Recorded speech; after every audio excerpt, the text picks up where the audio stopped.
Uganda, a landlocked country in East Africa, boasts stunning landscapes. Think of sprawling savannas, snow-capped mountains, and the mighty Nile River.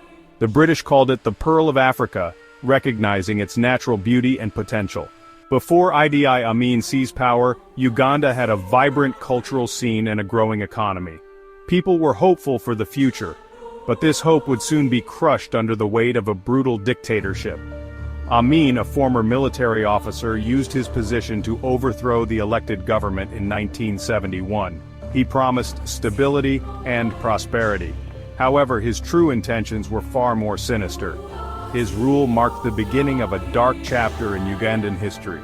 The country and its people would bear the scars of his tyranny for decades to come.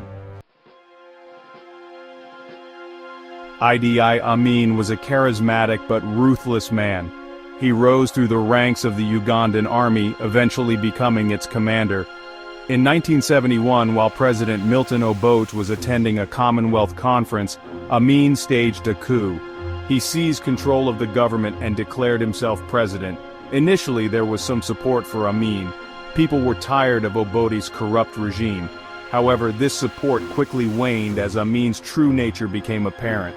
He ruled with an iron fist, crushing any opposition.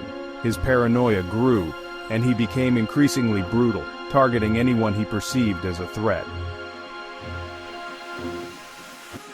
Amin's reign was marked by extreme violence and brutality. He created a climate of fear where no one was safe. His reign of terror lasted 8 years. During this time, it's estimated that his regime was responsible for the deaths of hundreds of thousands of Ugandans. People disappeared in the night. Bodies were dumped in rivers and lakes.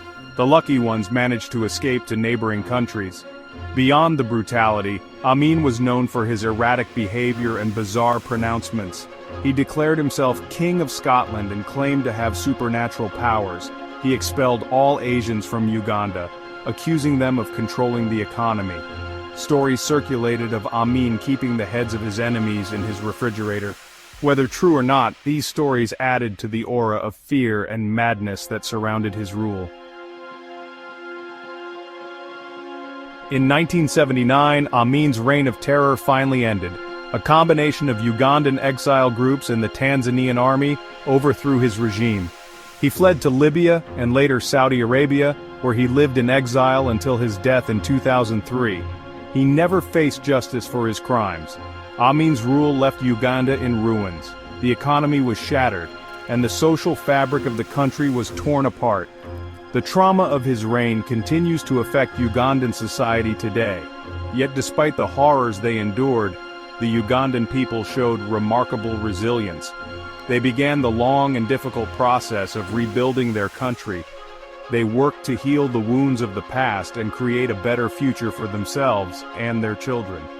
The story of Idi Amin is a stark reminder of the dangers of tyranny and the importance of protecting human rights. It is a lesson that we must never forget.